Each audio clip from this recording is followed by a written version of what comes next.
علم وہی ہے جو عمل میں آ سکے، ورنہ ایک اضافی بوجھ ہے۔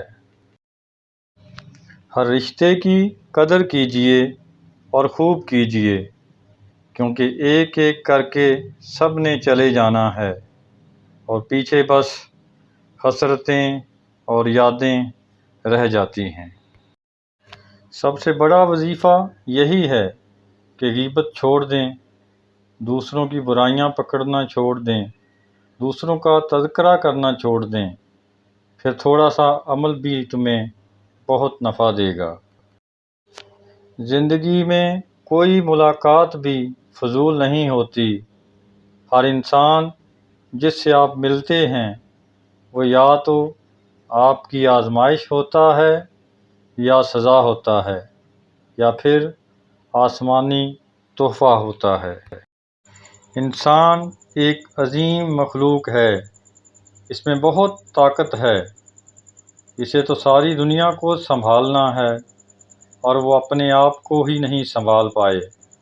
کتنے دکھ کی بات ہے کہ ہمیں اگر زندگی میں خوشی اور کامیابی حاصل کرنی ہے تو ہمیں ایک مثبت رویہ اپنانا ہوگا۔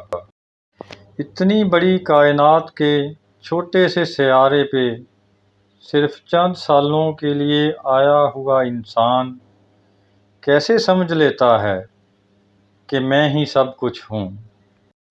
قدرت کا قانون ہے کہ جب آپ لوگوں کے لیے اچھا سوچنے لگتے ہیں تو آپ کے حالات، معاملات بھی اچھے ہونے لگتے ہیں۔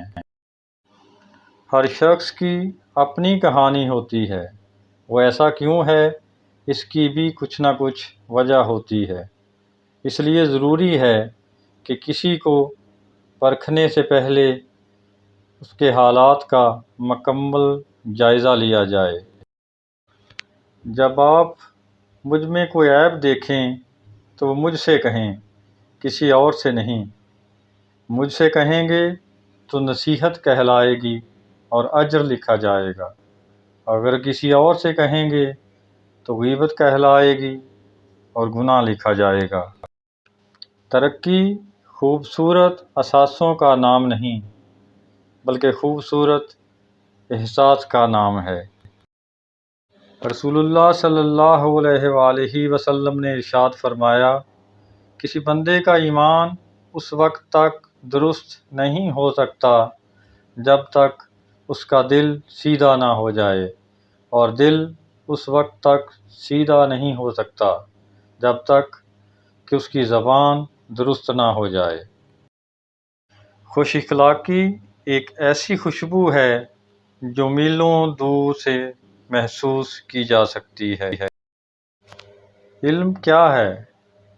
عبرت بننے سے پہلے عبرت پکڑنے کا فن۔